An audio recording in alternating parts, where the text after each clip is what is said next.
কি কোরআনের পাখিকে অনেকে বলছে উনি স্বাভাবিকভাবে মারা গেছে, না, আমি পাশে ছেড়েছিলাম, উনি 1 নম্বরে, আমি 4 নম্বরে। আল্লামার সাথে আমার একদিন দেখা হয়েছিল মাত্র 10 মিনিটের জন্য।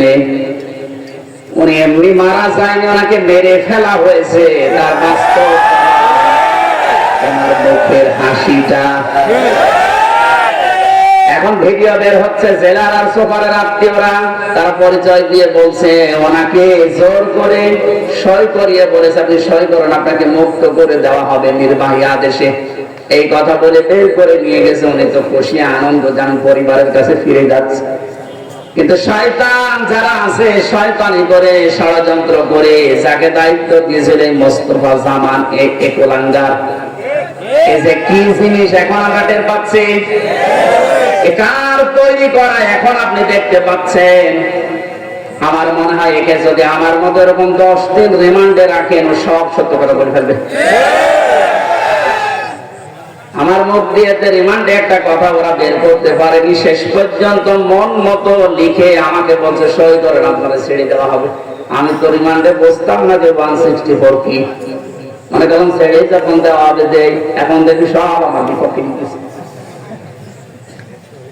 আমি নাকি দেশের বিরুদ্ধে কথা বলতাম, যতগুলো বক্তব্য দিয়েছি দেশের ভালোবাসার পক্ষে দিয়েছি, কারণ দেশকে ভালোবাসা এটা ওই মানের অঙ্গ।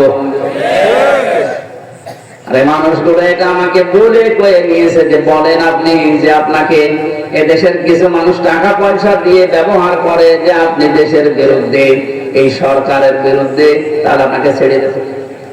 শেষ পর্যন্ত বলতে রাজি যখন হলাম না, 11 ঘন্টা আমার টাঙিয়ে রেখেছিল কালো কাপড় দিয়ে চোখ বেঁধে।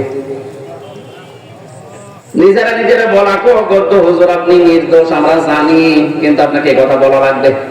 পেছনে হাত হ্যান্ডকাপ দিয়ে বেঁধে কালো কাপড় দিয়ে চোখ বেঁধে 11 ঘন্টা এক জায়গায় আমার নামাজও পড়তে দেয়নি। 4 ওয়াক্ত জোহর আসর মাগরিব এশা আমি সব ইশারায় পড়েছি। এখন নামাজ পড়ছি কোন সময় তাও জানি না, কারণ মাটি নিচে তো।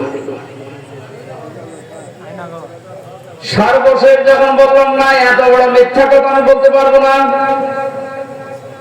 আকিস গ্রুপে আমি চাকরি করতাম, ওনাদের বিরুদ্ধে হাজার হাজার কথা লিখতে বলেছেন, একটাও পারবো না, কারণ ওনারা এরকম না।